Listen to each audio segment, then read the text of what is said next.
नमस्कार, सगरमाथा प्राइम समाचारमा स्वागत छ। म प्रसन्न ढुङ्गाना। नमस्कार, म मेनुका श्रेष्ठ। सुरुमा मुख्य समाचार। संसदीय समितिबाट प्रस्तावित राजदूतहरूको नाम अनुमोदन। दुई देशीय सम्बन्ध प्रगाढ बनाउँदै सांसदहरूलाई विदेश भ्रमण समेत गराउने राजदूतहरूको योजना। भ्रष्टाचार हुन नदिन कुनै कसर बाँकी नराख्ने प्रधानमन्त्री ओलीको प्रतिबद्धता। तत्काल सम्पत्ति छानबिन आयोग गठन गर्न नागरिक अगुवाहरूको माग।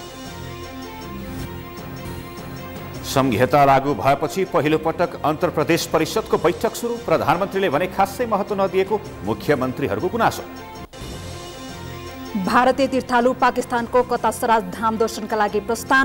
पाकिस्तानमा रहेका हिन्दू धर्मावलम्बीसँग पुनर्मिलन हुने। र एभरेस्ट प्रिमियर लिगमा ललितपुरबाट चितवन 11 रनले पराजित। भैरवाले पनि पोखरा राइनोजलाई 4 विकेटले हरायो।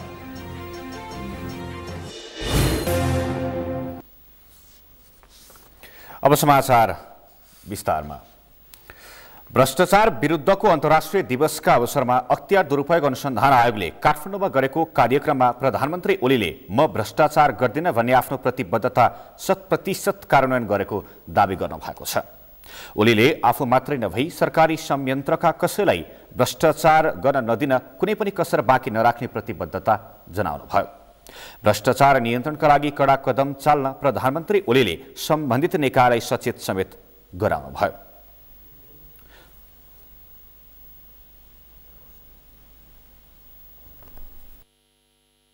गर्न दिन्न भन्ने 100% कार्यान्वयन भइसकेको छैन। गर्न खोजिरहेको छु। 100% कार्यान्वयन भइसक्यो भनेर कसरी भन्न सक्छु? त्यो चाहिँ 100% कार्यान्वयन भइसक्यो भने फेरि यहाँहरूले नै भन्नुपर्छ यो पनि भइसक्यो है भनेर। मैले गर्न सक्ने पहिलो कुरो आफूले भ्रष्टाचार नगर्ने, त्यो चाहिँ ग्यारेन्टी। दोस्रो, म कोसिसमा छु गर्न दिन्न। यो मेरो बुद्धि भएकाहरूले त्यसको दुरुपयोग गरेर भ्रष्टाचार गर्ने गरेकाले त्यसलाई नियन्त्रण गर्न कठिनाई भइरहेको प्रधानमन्त्री ओलीको भनाइ छ। कार्यक्रममा मुख्य सचिव लोकदर्शन रेग्मीले भ्रष्टाचार नियन्त्रण गर्न व्यक्ति, परिवार, समाज, राष्ट्र र सिङ्गो अन्तर्राष्ट्रिय समुदाय नै एक ढिक्का हुनुपर्ने बताउनुभयो।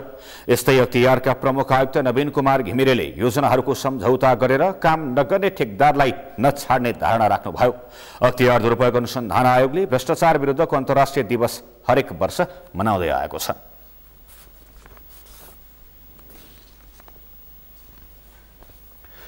संसदीय सुनवाई विशेष समितिले विभिन्न देशका लागि प्रस्तावित 4 राजदूतहरूको नाम अनुमोदन गरेको छ। सिंहदरबारमा आज बसेको समिति बैठकले सरकारले सिफारिस गरेका विभिन्न देशका राजदूतको नाम सर्वसम्मतिले अनुमोदन गरेको हो। सुनवाई समितिमा आफ्नो कार्ययोजनासहित पुगेका प्रस्तावित राजदूतहरूले दुई देशको सम्बन्ध राम्रो बनाउने मात्रै होइन, सांसदलाई विदेश भ्रमण गराउने योजना समेत सुनाएका छन्। अमृतराज काफ्लेको रिपोर्ट। भारत, इजरायल, मलेसिया र दुबईका लागि सरकारले सिफारिस गरेका राजदूतहरूको सुनवाईका क्रममा 4वटै देशका राजदूत सिफारिस भएकाहरूले सम्बन्ध सुधार गर्ने आफ्नो कार्ययोजना रहेको सुनाए। नेपालमा लगानी ल्याउनेदेखि सीमानाका व्यवस्थित गर्ने योजना सुनाएका प्रस्तावित राजदूतहरूले सांसदहरूलाई विदेश भ्रमणको चाँजो पाँजो मिलाउने समेत बताए। भारतका लागि प्रस्तावित राजदूत निलाम्बर आचार्यले इपिजी समूहले तयार पारेको प्रतिवेदन अनुसार कार्यान्वयन गर्न काम गर्ने बताए। विवादका विषयलाई चाहिँ समाधान गर्दै जान्छौँ, त्यति चाहिँ हामीलाई विश्वास निर्माणमा पनि सजिलो पर्दछ। इपिजी प्रतिवेदन आइसकेपछि धेरै कुरालाई सजिलो पर्छ भन्ने मलाई लाग्छ, किनभने त्यसमा एउटा बाटो दिन्छ। त्यसलाई कसरी कार्यान्वयन गर्ने भन्ने चाहिँ सरकारको कुरा हो, वो गर्ने होइन, केही प्राथमिकीकरण होला त्यसरी जाला। त्यस्तै मलेसियाका लागि राजदूत सिफारिस उदयराज पाण्डे र दुबईका लागि प्रस्तावित राजदूत कृष्ण ढकालले नेपाली कामदारको सुरक्षामा विशेष ध्यान दिने प्रतिबद्धता जनाए। मजदुर गएको छ तर काम गर्दा गर्दै त्यहाँ चाहिँ ऊ वेल्डर भएको छ, त्यहाँ चाहिँ ऊ इलेक्ट्रिसियन भएको छ। अनि नेपाल आएपछि तपाईँ मजदुरलाई मात्रै काम लाउनुहुन्छ, उहाँ चाहिँ उसले अलरेडी इलेक्ट्रिसियनको काम गरिरहेको छ भनेपछि त्यो मान्छेको एउटा सेन्टर बनाउनुहोस् र त्यसको क्वालिफिकेसन चेक गरेर प्रमाणपत्र दिनुहोस् न, यो मेकानिक हो, यो चाहिँ इलेक्ट्रिसियन हो, यो प्लम्बर हो भनेर। अनि दिएपछि न अनि त्यो मान्छेले त्यो अनुसारको जागिर प्रमाणपत्र लिएर नेपालमा पाउँछु भनेर चाहिँ काम गर्छ। सरकारले इजरायलका लागि राजदूत सिफारिस गरेकी डाक्टर अञ्जना साक्यले इजरायली लगानी नेपाल ल्याउनेदेखि पर्यटक नेपाल ल्याउने योजना सुनवाई समितिमा सुनाए। मेरो सम्पूर्ण ध्यान मुलुकको हितमा र नेपाल तथा नेपालीको गरिमा उच्च बढाउनमा केन्द्रित रहनेछ र मैले आजसम्म हासिल गरेका मेरा ज्ञान अनुभव सिप दक्षता क्षमताको भरपूर सदुपयोग गरी दुई मुलुकको द्विपक्षीय सम्बन्ध प्रगाढ बनाउनको लागि म लागि पर्नेछु। भारतका लागि राजदूत सिफारिस भएका आचार्य बाहेक अन्य 3 देशका लागि सिफारिस राजदूतले सांसद मात्र होइन पत्रकारलाई समेत विदेश भ्रमणको चाँजो पाँजो मिलाउने आश्वासन दिए। उनीहरूले उच्चस्तरीय भ्रमणले दुई देशको सम्बन्ध थप प्रगाढ बन्ने दाबी समेत गरे। सांसदहरूले भने प्रस्तावित राजदूतहरूको कार्ययोजना महत्वाकांक्षी रहेको भन्दै कार्यान्वयनका विषयमा आशंका प्रकट गरे। नेपाल सरकारले तपाईँलाई ती सबै काम गर्न बजेट दिन्छ कि दिँदैन? हिँड्नलाई डुल्नलाई खर्च भएन भन्छन् राजदूतहरू। हामी जाँदाखेरि कुनै एउटा प्रोग्राम गर्न पर्यो भने पैसै छैन के गर्ने भन्छन्। अनि तपाईँले यो अहिलेको अवस्था जानेर यो कुरा भन्नुभएको छ कि नजानिकन भन्नुभएको छ? जबसम्म दुईटा देशको बीचमा पोलिटिकल रिलेसन राजनीतिक सम्बन्ध अत्यन्त विश्वासमा आधारित भरपर्दो र समस्या विहीन जबसम्म हुँदैन तबसम्म आयामहरूका समस्याहरू समाधान हुँदैन। सरकारले सिफारिस गरेका राजदूतका विरुद्ध संसदीय समितिमा एउटा मात्र उजुरी दर्ता भएको थियो। त्यसअघि संसदीय सुनवाई समितिले राजदूत सिफारिस गर्दा अपनाउने मापदण्डका विषयमा पूर्व राजदूतहरूसँग समेत छलफल गरेको थियो। सगरमाथा टेलिभिजनका लागि क्यामेरामा केशव तिमिल सिन्हाका साथमा अमृतराज काफले, काठमाडौँ। भ्रष्टाचार नियन्त्रणका लागि उच्च स्तरीय सम्पत्ति छानबिन आयोग गठन गर्न नागरिक अगुवाहरूले सरकारसँग माग गरेका छन्। भ्रष्टाचार विरुद्धको अन्तर्राष्ट्रिय दिवसका अवसरमा नागरिक समाजले आज प्रधानमन्त्री केपी शर्मा ओलीलाई ध्यानाकर्षण पत्र बुझाउँदै सम्पत्ति छानबिन आयोग गठनको माग गरेको हो। भ्रष्टाचारको जर्जर अवस्थाबाट मुलुकलाई जोगाउन तत्काल उच्च स्तरीय सम्पत्ति छानबिन आयोग गठन गर्न पर्ने भ्रष्टाचार विरुद्धका अभियन्ताहरूको भनाइ छ। सामान्य प्रधानमन्त्रीज्यूसँग मुलुकलाई विद्यमान भ्रष्टाचारको डरलाग्दो अवस्थाबाट बचाउन अविलम्ब पहल गर्न ध्यानाकर्षण गराउनु भ्रष्टाचार विरुद्ध ऐक्यबद्ध नागरिक समाजको उद्देश्य हो। त्यसैले भ्रष्टाचार विरुद्ध शून्य सहनशीलताको नीतिलाई सशक्त रूपमा कार्यान्वयन गरेर न्याय बमोजिम गर्न गराउन ध्यानाकर्षण गर्दछौँ। सामान्य प्रधानमन्त्री पहिलो नम्बरमा भ्रष्टाचार नियन्त्रणका लागि स्थापना भएका संस्थाहरू छरिएर रहेकाले यसअघि भएका विभिन्न अध्ययन प्रतिवेदनले दिएका सिफारिस अनुसार काम हुन सकेको छैन। यता प्रधानमन्त्री ओलीले भ्रष्टाचार नियन्त्रणका लागि आफू प्रतिबद्ध रहेको बताउनु भएको छ। उहाँले भ्रष्टाचार नियन्त्रणका लागि आफूले असहिष्णु नीति लिएको र त्यसलाई प्रभावकारी कार्यान्वयन गर्न पुरै शक्तिका साथ काम गर्ने प्रतिबद्धता जनाउनुभयो। संघीयता लागू भएपछि पहिलो पटक अन्तरप्रदेश परिषदको बैठक सुरु भएको छ। लामो विवाद र अन्योलबीच भएको बैठकलाई प्रधानमन्त्री केपी शर्मा ओलीले भने खासै महत्त्व नदिएको भन्दै मुख्यमन्त्रीहरूले असन्तोष व्यक्त गरेका छन्। आजको बैठकमा 4 जना मुख्यमन्त्रीले गुनासो राखेका थिए। श्रीकृष्ण सुवेदीको रिपोर्ट। नयाँ संविधान बनेर संघीयता लागू भएपछि पहिलो पटक अन्तरप्रदेश परिषदको बैठक सुरु भएको छ। लामो विवाद र अन्यलका बीच संघीय सरकार र प्रदेश सरकार बीच छलफल सुरु भएको हो। बैठकमा संघीय सरकारका प्रधानमन्त्री सहित 7 प्रदेशका मुख्यमन्त्रीहरू सहभागी छन्। साथै संघीय सरकारका मन्त्री र सचिवहरू पनि सहभागी छन्। प्रदेश र संघ बीच राजनीतिक अधिकारका विषयमा विवाद देखिएका कारण ती विवाद समाधानका लागि प्रधानमन्त्री केपी शर्मा ओलीले यो बैठक बोलाएका हुन्। कर्मचारी व्यवस्थापन सम्बन्धीको समस्या हो। अब खास गरेर जुन यो चाहिँ वित्त आयोग गठनका कुराहरू हुन्। त्यस्तै चाहिँ अब प्रशासन सम्बन्धी ऐनहरू कुरा हो। जुन सङ्घीय सरकारले केही जस्तो कि अब ऐनहरू हामीलाई निर्माण गरेर दिनुपर्ने कुरा हो, जुन समयमा हामीले उपलब्ध गराउनु पर्ने हो, ती जम्मै थिए।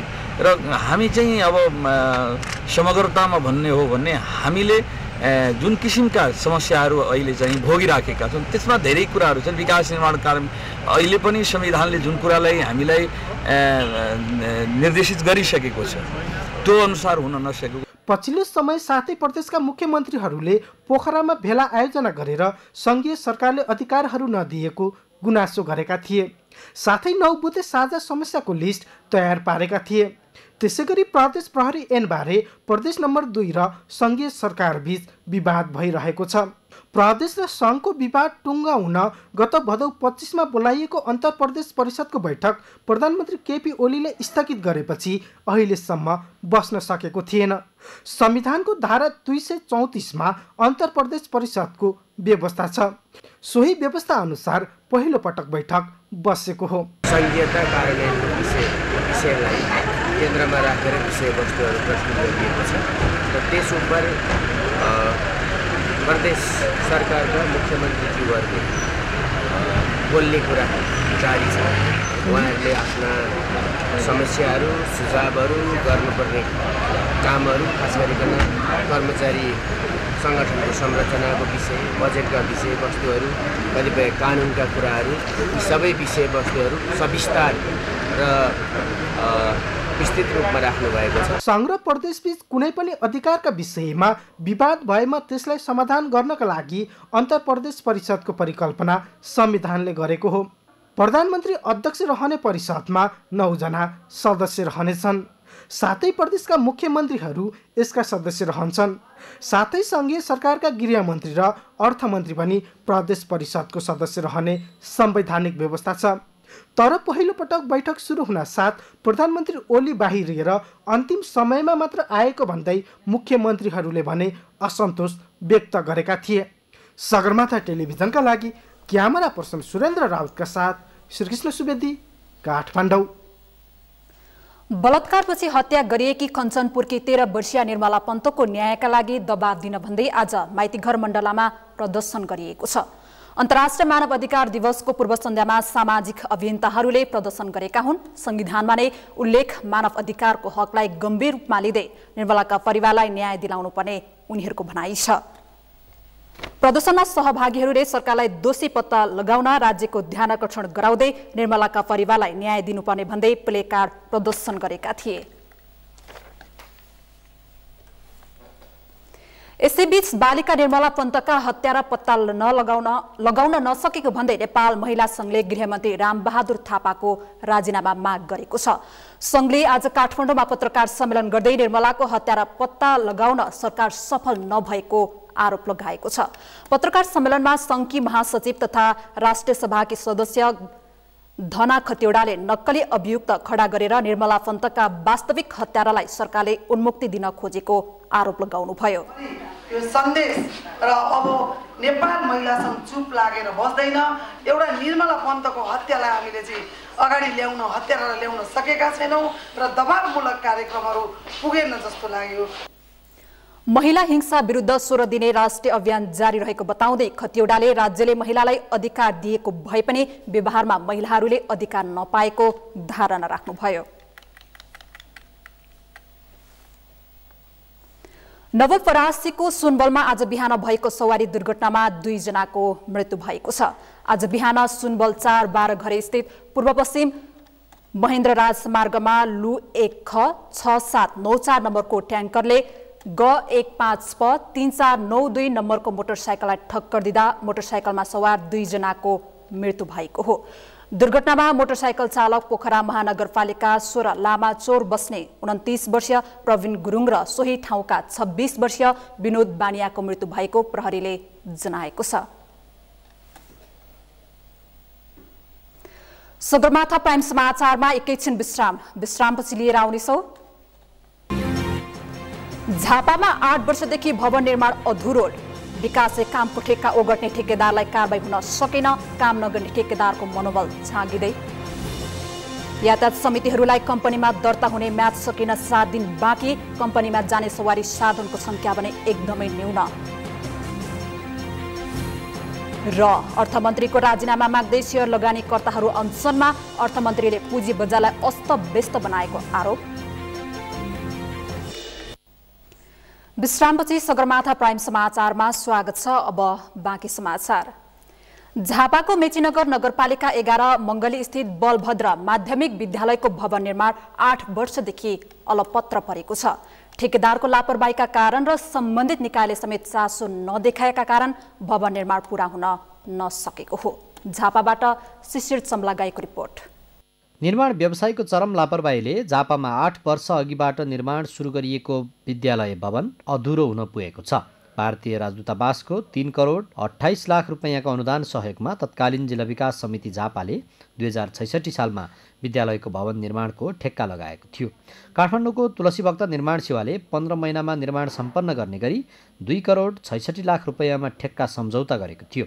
सुरुवातमा राम्रै काम गरेको तुलसीभक्त निर्माण सेवा कम्पनीले 1 वर्षपछि एकाएक गायब भएको हो। निर्माण जिम्मा लिएको कम्पनी नै गायब भएपछि भवनको निर्माण कार्य ठप्प बनेको छ। भवन नबन्दाको असर विद्यार्थीहरूलाई परेको छ। भवन अभावमा विद्यार्थीहरूको सङ्ख्या वर्षेनी घट्दो अवस्थामा रहेको विद्यालयका सहायक प्रधानाध्यापक दिपेन्द्र बानियाले बताए। हामी मात्रै नभएर यहाँका आम समुदायहरू अति खुसीका साथ एउटा भवन बन्ने भयो। यहाँका गरिब दुखीका जनताहरूले राम्रोसँग बालबच्चाहरूले राम्रोसँगले अध्ययन गर्न पाउने भए भन्ने किसिमको एउटा उल्लास पनि थियो। तत्पश्चात यो बनेको भवन हालसम्म नहुँदाखेरि अहिले हामीले विशेष गरेर घामको समयमा पानीको समयमा पनि बडा कष्टकरसँगले अध्ययन गर्नुपरेको अवस्था छ। निर्माणको जिम्मा लिएको कम्पनी बेपत्ता भएसँगै निर्माण स्थलमा थुपारिएका लाखौँ मूल्यका सामग्री समेत चोरी हुन थालेका छन्।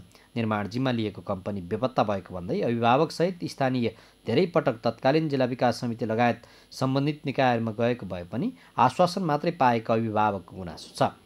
तपाईँ हामीलाई सबैलाई थाहा छ कस्ता कस्ता नेताहरू अहिले सरकारमा छन् होइन, कस्ता कस्ता व्यक्तिहरू हिजोदेखि यहाँनिर राजनीति गरिरहेका छन्। ती व्यक्तिहरूले पनि आज यो विद्यालयलाई किन चासो देखाएको छैनन् त? निर्माणाधीन भवन समेत निर्माण सम्झौता अनुरूपको नभएको स्थानीयको गुनासो छ। भवनका कतिपय मुख्य पिलर बिम बाङ्गिएको छ भने भवनका भित्ताहरू चर्कन थालेका छन्। निर्माणको जिम्मा लिएको तुलसीभक्त निर्माण सेवाले भवन निर्माण भए बापत तत्कालीन जिल्ला विकास समितिबाट 1 करोड 1 लाख रुपैयाँ भुक्तानी लिइसकेको देखिएको छ। भुक्तानी लिएर सेवा नदिए पनि स्थानीय प्रशासनले कारवाही गर्न सकेको छैन। सगरमाथा टेलिभिजनका लागि झापाबाट शिशिर चम्लागाईको रिपोर्ट। नयाँ सरकार गठन भए लगतै विकासे कामको ठेक्का ओगटेर बस्ने ठेकेदारलाई कारबाही गर्ने सरकारी अभियानको चौतर्फी तारिफ भयो। तर त्यो घोषणालाई कार्यान्वयन गर्न सरकार चुकिरहँदा तिनै तारिफ गर्नेहरू अहिले सरकारको कट्टर आलोचक बनेका छन्। अर्थात् सरकारी लाचारीले काम नगर्ने ठेकेदारको मनोबल अझ झाँगिँदै गएको छ। शिखा श्रेष्ठको रिपोर्ट। विकास निर्माणका कामको ठेक्का लिने तर काम समयमा सम्पन्न नगर्ने ठेकेदार प्रवृत्तिले अधिकांश पूर्वाधारका काम लथालिङ्ग अवस्थामा छन्। सडक, भवन, पुल जस्ता विकास निर्माणका काम वर्षौंसम्म पूरा नहुने र पूरा गरी पनि गुणस्तरहीन हुने जनगुनासो बढ्दै गएको छ। व्याप्त रूपमा बढेको यस्तो प्रवृत्तिलाई निरुत्साहित गर्न भन्दै गृह मन्त्रालयले जेठ पहिलो साता 77 वटै जिल्ला प्रशासन कार्यालयलाई ठेक्का सम्बन्धी विस्तृत विवरण बुझाउन उर्दी जारी गर्यो। गृहको उर्दी बमोजिम सबै जिल्लाले विवरण समेत पठाए। तर गृहले जिल्ला प्रशासनबाट लिएका त्यस्ता विवरणलाई रद्दीको टोकरीमा फाल्दा काम नगर्ने ठेकेदारको मनोबल उच्च बन्दै गएको पूर्वाधार क्षेत्रका जानकारहरू बताउँछन्। तर प्रशासकहरू भने तोकिएको शर्त र सम्झौता बमोजिम काम नगर्ने ठेकेदारलाई प्रचलित कानुन अनुसारको कारबाही तीव्र भएको दावी गर्छन्। ठेकेदारहरू पनि विकासका साझेदारहरू हुन् र उनीहरूलाई अगाडि लिएर विकासका कार्यहरू सरकारले सञ्चालन गर्नुपर्छ, सम्पन्न गर्नुपर्छ। कालो सूचीमा राख्ने प्रक्रिया त्यो अलग प्रक्रिया छ। मन्त्रालयले आफ्नो ढङ्गको तयारी गरिरहेको होला भन्ने मलाई लाग्छ। त्यसो त कालो सूचीमा राख्ने र फुकुवा गर्ने सम्बन्धमा सार्वजनिक खरिद ऐनको दफा 63 को उपदफा 1 मा बोलपत्रदाता, प्रस्तावदाता, परामर्शदाता, सेवा प्रदायक, आपूर्तिकर्ता, निर्माण व्यवसायी वा अन्य व्यक्ति, फर्म, संस्था वा कम्पनीलाई निजको कार्यको गम्भीर्यताका आधारमा सार्वजनिक खरिद अनुगमन कार्यालयले 1 वर्षदेखि 3 वर्षसम्म कालो सूचीमा राख्न सक्ने उल्लेख छ। तर त्यस्तो काम सार्वजनिक खरिद कार्यालयले गर्न सकिरहेको छैन। कार्यालयको उल्टो गुनासो छ, सम्बन्धित आयोजना कार्यालयबाट सिफारिस नआएसम्म बदमासै भए पनि ठेकेदार कम्पनीलाई कालो सूचीमा राख्न सकिँदैन।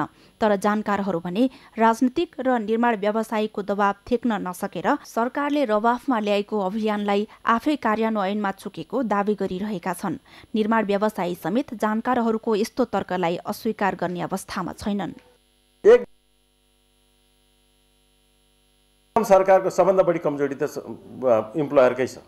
उहाँहरूले कारबाही प्रक्रिया बेलामा सुरु गर्नु भएन। त्यसमा सुपरभिजन गर्नेलाई पनि त्यत्तिकै जिम्मेवार बनाउनुपर्छ, त्यसको भुक्तानीकर्तालाई पनि त्यत्तिकै जिम्मेवार बनाउनुपर्छ र त्यसलाई डिजाइन गर्नेलाई पनि त्यत्तिकै जिम्मेवार बनाउनुपर्छ। उहाँहरूले ठ्याक्क हामीलाई सम्झौता गरेपछि सम्पन्न नगरिन्जेलसम्म उहाँहरू पनि त्यति नै जिम्मेवार हुनुहुन्छ। उहाँहरूले हामीलाई असहयोग गर्नुभयो भने त्यो आयोजना सम्पन्न हुनै सक्दैन। यद्यपि सरकारी अधिकारीहरू भने केही समय यता राजनीतिक रूपमा समेत आबद्ध भएर गुणस्तरहीन काम गर्नेलाई अख्तियारले धमाधम विशेष अदालतमा मुद्दा दायर गर्नुलाई सरकारी अभियानकै निरन्तरता भएको दावी गरिरहेका छन्।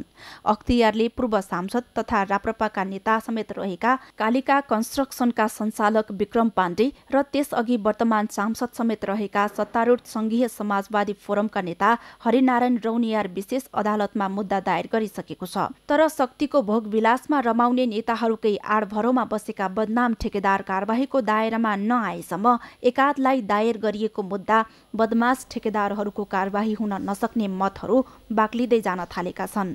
सगरमाथा टेलिभिजनका लागि क्यामेरामा आशिष पुडा सैनिकका साथ शिखा श्रेष्ठ, काठमाडौँ। यसै सन्दर्भमा आजको सगरमाथा जनबोलीमा हामीले सर्वसाधारणलाई सोधेका थियौं, काम नगर्ने ठेकेदारलाई कारबाही गर्न भइरहेको ढिलाइलाई के भन्नुहुन्छ? हेरौँ सर्वसाधारणको प्रतिक्रिया उनीहरूकै शैलीमा।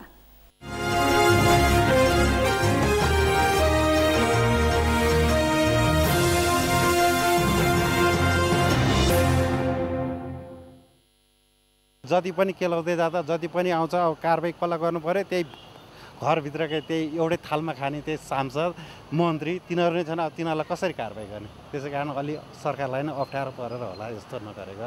अब विभिन्न ठाउँमा यिनीहरूले हात हालेको छ, यो कुनै पनि ठाउँमा कारबाही गर्न नसक्नु। अब सरकार आफै निर्य भइसक्यो, बहुमत सरकार भएर के गर्नु? त्यो भएको कारणले गर्दाखेरि ठेकेदारलाई यिनीहरूले कारबाही गर्न सक्दैन। नेता आफ्नै बचाउको लागि ठेकेदारलाई त्यो किसिमको कारबाही गर्नबाट पछाडि परिराखेका छन्। सुनाउने कुरा मात्रै भइरहेको छ, देखाउने कुरा मात्रै भइरहेको छ। आखिर त्यो कारबाही त्यही कारणले हुन नसकेको हो जहाँ त्यसको ठेकेदारहरूको पछाडि नेताहरू नै छन्। सरकारको कमजोरी हो, राज्यले त गर्नु पर्यो नि, राज्यले काम गरेर देखाउनु पर्यो। सरकार भनेको त सरकारभन्दा माथि त कोही पनि रहँदैन। करप्सन गर्ने कर्पोरेट मान्छेहरूलाई कारबाही गर्नुपर्छ, त्यो राज्यले गर्ने हो, सरकारले गर्ने हो। त्यो यो अब सबै नेपाली जनताहरू मिलेर होइन त्यो सरकार बस्ने कुर्सीमै गएर त्यसलाई चाहिँ एक्सनै लिनुपर्छ, नत्र यो बाटोमा हल्ला गरेर यताउता गरेर केही हुन्न। नेपाली जनताले अब यो राज्यको सरकारको अकर्मण्यताको बारेमा बुलन्द आवाज उठाउन चाहिँ नितान्त जरुरी भइसकेको चाहिँ नि मलाई लाग्छ। यस जनबोलीका प्रायोजक हो आफ्नो विश्वास हो त्रिशक्ति सिमेन्ट। यातायात क्षेत्रको सिन्डिकेट अन्त्यका लागि सरकारले यातायात समितिहरूलाई कम्पनीमा दर्ता हुन दिएको म्याद सकिन 7 दिन मात्र बाँकी छ। अनिवार्य कम्पनीमा दर्ता गर्नुपर्ने मिति नजिकिँदै गर्दा पनि कम्पनीमा जाने सवारी साधनको संख्या भने एकदमै न्यून छ। तर यातायात व्यवस्था विभागले भने मङ्सिर मसान्तभित्रै पञ्जीकरणमा नआउने समितिका साधन चल्न नदिने चेतावनी दिएको छ। कुलचन्द्र विष्टको रिपोर्ट। यातायात क्षेत्रको सिन्डिकेट अन्त्यका लागि भन्दै सरकारले यातायात समितिहरू कम्पनीमा दर्ता हुन दिएको समय सकिन 7 दिन बाँकी छ। तर कम्पनीमा दर्ता हुने सवारी साधनको संख्या भने एकदमै न्यून देखिएको छ। यसअघि समितिहरूलाई कम्पनीमा दर्ता हुन गत असार मसान्तसम्मको समय सीमा दिएकोमा आवश्यक तयारी नपुगेको भन्दै सो समय मङ्सिर मसान्तसम्मका लागि थप गरिएको थियो। तर पछिल्लो तथ्याङ्क अनुसार देशभर रहेका झण्डै 4 लाख साना ठुला सवारीमध्ये 6000 मात्र कम्पनीमा दर्ता भएका छन्। यातायात व्यवस्था विभागले भने समय सीमा सकिने लाग्दा समेत यातायात सेवाको पञ्जीकरण अपेक्षित हुन नसकेको जनाएको छ। विभागले यो अवधिभित्र कम्पनीमा दर्ता नभई समितिमा दर्ता भएका सवारी साधनको रुट पर्मिट खारेज गर्ने प्रश्न पारेको छ। चाँडो पञ्जीकृत हुनको लागि हामीले हिजो मात्र सूचना पनि प्रकाशन गरेका छौँ राष्ट्रिय रूपमै हैन। दर्ता भएनन् भने त उहाँहरूको रुट पर्मिट खारेज हुन्छ, उहाँहरूले गाडी सञ्चालन गर्न पाउनुहुन्न, कानुन त नमिल्ने कुरा त गर्न पाइएन। यातायात व्यवसायीहरू भने विभिन्न समस्याका कारण पञ्जीकरण हुन नसकिएको बताउँछन्। 79 भन्दा धेरै गाडी एउटा कम्पनीमा दर्ता हुन नपाउनु, समितिको सम्पत्तिका बारेमा ठोस निर्णय नहुनु, बिमा सम्बन्धी स्पष्ट कानुनको अभाव तथा समितिमा कार्यरत कर्मचारीहरूलाई के गर्ने भन्ने जस्ता विषयमा स्पष्ट व्यवस्था नहुँदा कम्पनीमा जान अप्ठ्यारो परेको व्यवसायीहरू बताउँछन्। प्रणालीमा जाने चाहिँ वातावरण बनाउनु पर्यो राज्यले, त्यो कसले बनाउँछ? सरकारले। फेरि सरकारलाई कति सजिलो छ कि कति इजिली छ। हिजोको सरकार भएपछि त्यहाँ चाहिँ नमिल्ला कि भन्ने, अहिले त 2/3 बहुमतको सरकार भएको हुनाले जस्तो सुकै किसिमको निर्णय गर्न सरकारले सक्छ। जानकारहरू भने व्यवसायीहरूले कम्पनी रजिस्ट्रारको कार्यालयमा दर्ता हुनेको सङ्ख्या उल्लेख्य भए पनि यातायात विभागमा यातायात सेवा पञ्जीकरण नहुँदा प्रालीमा जाने व्यवसायीको सङ्ख्या कम देखिएको बताउँछन्। यदि सरकार कठोर रूपमा प्रस्तुत भए समयमै प्रालीमा जान तयार रहेका व्यवसायीहरूले सरकार लचिलो बन्ने आशामा यो उपाय अपनाएको उनीहरूको तर्क छ। तर तत्काल कम्पनीमा जाने छाट नदेखिएका अधिकांश यातायात व्यवसायीबाट समितिलाई नै निरन्तरता दिने भन्दै यातायात व्यवसायी राष्ट्रिय महासङ्घले अनाधिकृत रूपमा रकम असुली थालेको छ। सगरमाथा टेलिभिजनका लागि क्यामेरामा उत्सव वाग्लेका साथमा कुलचन्द्र विष्ट, काठमाडौँ। विक्रम सम्वत 2018 सालमा तत्कालीन राजा महेन्द्रको निर्देशनमा बालाजुको 22 धारामा निर्माण भएको पार्कको हविगत अहिले हेरि नसक्नु भएको छ। पार्कको इतिहास 57 वर्षको मात्रै छ, तर पार्कमा रहेका 22 धाराको इतिहास मल्लकालीन देखेकै हो। तर यही पुरातत्व तथा ऐतिहासिक क्षेत्र अहिले भने संरक्षणको पर्खाइमा छ। पुष्पा कार्कीको रिपोर्ट। ज्येष्ठ नागरिकहरू बालाजुका 22 धारा भनिसक्दा यसको व्याख्या गर्न आफै तम्सिन्छन्। राजा जयप्रकाश मल्लका पालामा निर्माण गरिएका 21 र रणबहादुर शाहका पालामा निर्माण गरिएको अर्को एउटा धाराले शताब्दीको इतिहास बोकेको छ। अझ आधा शताब्दी अघि तत्कालीन राजा महेन्द्रले यही 22 धारा क्षेत्रमा पार्क समेत निर्माण गरिदिएपछि तत्कालीन बेला यसको मनमोहकतामा लुटपुटिन नचाहनेहरू सायदै मात्रै थिए। पशुपतिनाथ दर्शनका लागि जाने तीर्थालु समेत 22 धारा दर्शन तथा अवलोकनका लागि पुग्ने गरेको बताइन्छ। तर पछिल्लो समय यही ऐतिहासिक स्थल नयाँ पुस्ताका लागि पहिचानविहीन जस्तो बन्दै गएको छ। नयाँ पुस्ताहरू आक्कल झुक्कल मात्रै पुग्ने यो क्षेत्रमा निर्माण गरिएका मन्दिर तथा गुम्बाबारे जो कोहीलाई पर्याप्त जानकारी छैन। धार्मिक आस्थावानदेखि साहित्यिक सर्जकलाई समेत जोड्न खोजिएको यो पार्कमा बालनीलकण्ठ, राधाकृष्ण, शिव पार्वती, शीतलामाई, जलभैरव र वनदेवीको मन्दिर छ। यस अलावा गुम्बा र आदिकवि भानुभक्तको शालिग समेत निर्माण गरिएको छ। तर ती पूर्वाधारहरूबाट 22 धारा पार्क संरक्षण कार्यालयले लाभ लिन सकेको छैन। यति मात्रै होइन, 22 धारा सुकेका छन् भने भएको पार्क पनि फोहोर छ। सर्वसाधारण त यस पार्कबाट राम्रो आम्दानी लिन सक्ने सम्भावना देख्छन्, तर कार्यालयसँग भिजन छैन। पहिला भन्दा त कति राम्रो पहिला कस्तो थियो, यो मात्रै मन्दिरनिर मात्रै हो, अलिअलि त्यो पत्कर आउँछ हो कि के भन्छ झारहरू आउँछ बाँसको, त्यसको आउँछ, त्यति मात्रै फोहोर न त सफाइ हुन्छ। जेल पनि सफा भइरहेको थियो, अहिले पक्कर बटास आएपछि यहाँ एकदमै हुन्छ कि त्यो झर्छ पाटो। शनिबार अलि बेसी नै हुन्छ, अरू टाइम चाहिँ अलिक घटी हुन्छ। घुम्न आउनेहरूले फोहोर फाल्ने, फूल चुड्ने, पानी पोखरीमा फोहोर फालिदिने जस्ता कार्यले पार्क कुरूप बन्दै गएको छ। तर बालाजु 22 धारा संरक्षण कार्यालय भने पार्क पहिले भन्दा व्यवस्थित तथा सफा सुग्घर भएको दावी गर्छ। यो बालाजु 22 धारा उद्यानलाई अब सम्भवतः अहिलेसम्मकै उसमा हेर्ने हो भने हामीले यति अब यहाँले देखिरहनु भएको छ, फुटपाथमा लगायत यो पोखरीहरू सबै ओभरअल जस्तो हामीले अब समय त उसले भ्याएसम्म चाहिँ हामीले चाहिँ अहिले सरसफाइ लगायत यो चाहिँ ढुङ्गा छाप्ने कामदेखि लिएर तपाईँको सेडहरू बनाउने, पिकनिक स्पोटहरू पनि बनाएको छौँ। अझ पार्कको स्वामित्वमा रहेको 162 रोपनी जग्गा पनि सदुपयोग हुन सकेको छैन, जहाँ कोलाहल अवस्थामा बसेका काठमाडौँवासीको मन बहलाउने स्थल बनाउन सकिने प्रशस्तै सम्भावना छन्।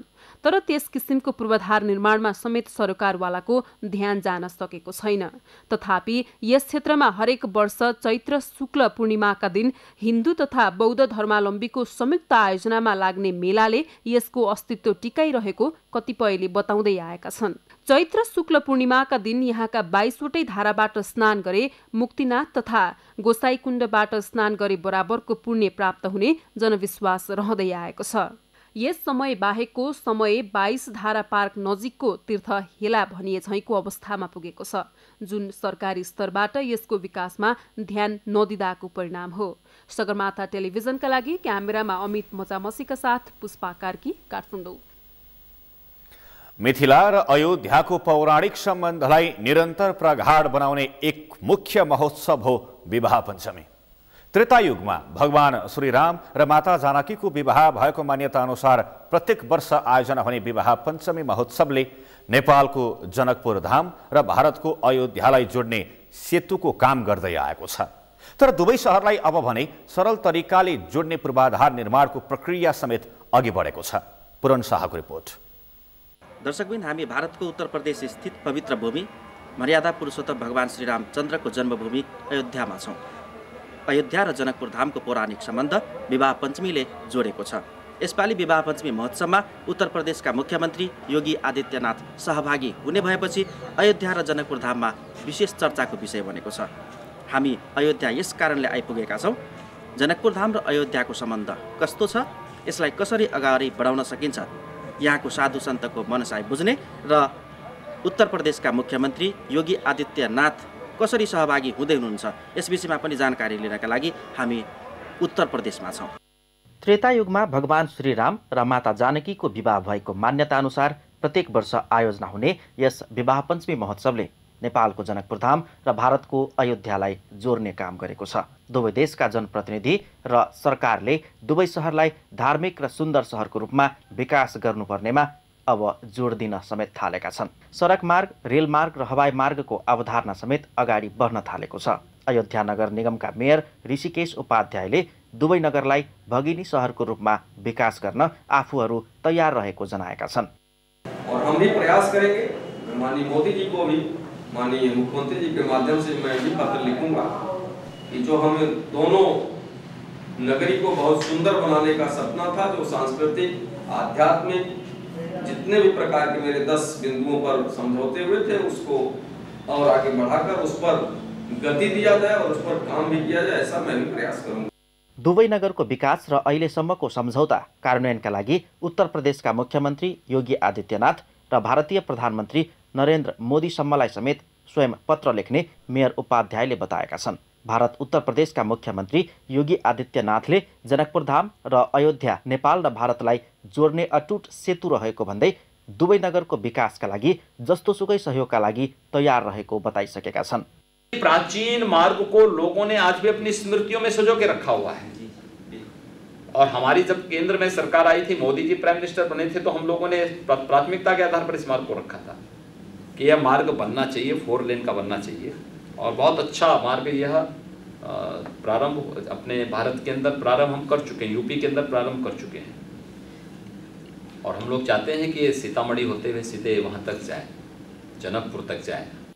अयोध्यालाई जनकपुर धामसँग जोड्न सीतामढ़ी हुँदै छोटो र सरल मार्गका लागि उत्तर प्रदेश सरकारले काम समेत सुरु गरिसकेको उनको भनाइ छ। अयोध्याका पत्रकार समेत जनकपुर धाम र अयोध्याको विकासका लागि नेताहरू इमान्दार हुनुपर्ने धारणा राख्दछन्। उनीहरू राजनीतिका लागि मात्र नभई इमान्दारितापूर्वक दुवै देशका सरकार प्रतिबद्ध हुन आवश्यक रहेको बताउँछन्। भक्ति उत्तिकै छ। यसपालिको विवाह पञ्चमी महोत्सवमा उत्तर प्रदेशका मुख्यमन्त्री योगी आदित्यनाथ सहभागी हुने भएपछि चर्चाको विषय बन्ने नै भयो। जनकपुर धाम विवाह पञ्चमी महोत्सवमा रौनक बढ्ने नै छ। यद्यपि योगी आदित्यनाथका अनुसार नेपाल र भारत सरकारको केही प्राविधिक कार्यहरू पनि टुङ्ग्याउनु पर्नेछ। सगरमाथा टेलिभिजनका लागि पूरन शाह, भारत, अयोध्या। सगरमाथा समाचारमा पुनः एकैछिन विश्रामपछि भारतीय तीर्थालु पाकिस्तानको कतास राजधाम दर्शनका लागि प्रस्थान। पाकिस्तानमा रहेका हिन्दू धर्मावलम्बीसँग पुनर्मिलन हुने र एभरेस्ट प्रिमियर लिगमा ललितपुरबाट चितवन 11 रनले पराजित। भैरवाले पनि पोखरा राइनोजलाई 4 विकेटले हरायो।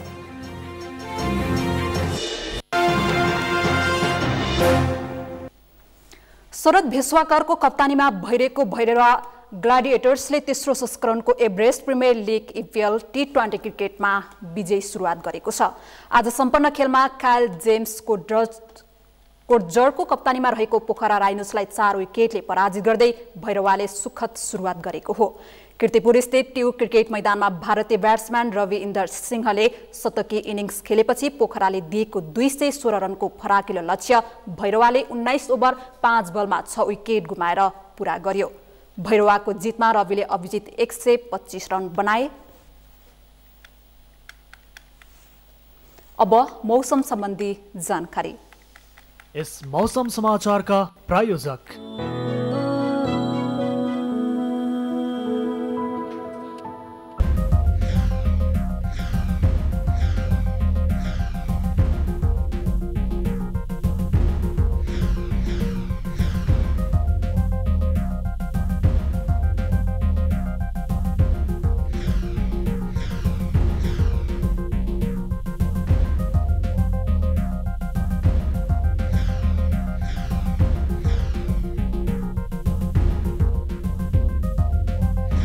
मौसम समाचारका प्रायोजक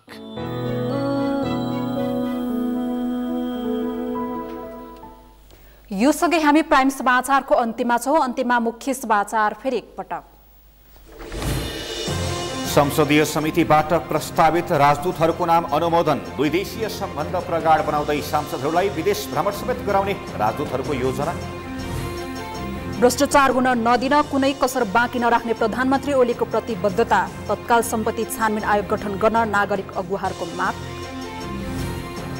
संहिता लागू भएपछि पहिलो पटक अन्तर प्रदेश परिषदको बैठक सुरु। प्रधानमन्त्रीले भने खासै महत्त्व नदिएको मुख्यमन्त्रीहरूको गुनासो। भारतीय तीर्थालु पाकिस्तानको कतासराज धाम दर्शनका लागि प्रस्थान। पाकिस्तानमा रहेका हिन्दू धर्मावलम्बीसँग पुनर्मिलन हुने। र एभरेस्ट प्रिमियर लिगमा ललितपुरबाट चितवन 11 रनले पराजित। भैरवाले पनि पोखरा राइनोजलाई 4 विकेटले हरायो। हवस् त सगरमाथा प्राइम समाचार अहिलेलाई सकियो। तपाईँ समाचार बुलेटिनका साथै सगरमाथा टेलिभिजनका सम्पूर्ण कार्यक्रम www.sagarmatha.tv मा पनि पढ्न र हेर्न सक्नुहुनेछ। साथै युट्युबमा youtube.com/sagarmatha.tv नेपालमा हेर्न सक्नुहुनेछ। मोबाइलमा प्ले स्टोर तथा एप स्टोरमा गई सगरमाथा टिभी एप डाउनलोड गरी हामीलाई प्रत्यक्ष हेर्न सक्नुहुनेछ। साथै तपाईँ हामीलाई फेसबुकमा पनि facebook.com/stv नेपालमा फलो गर्न सक्नुहुनेछ। समाचारको शिखर नेपालको गौरव नेपालको पहिलो न्युज च्यानल सगरमाथा टेलिभिजन हेर्दै गर्नुहोला। नमस्कार।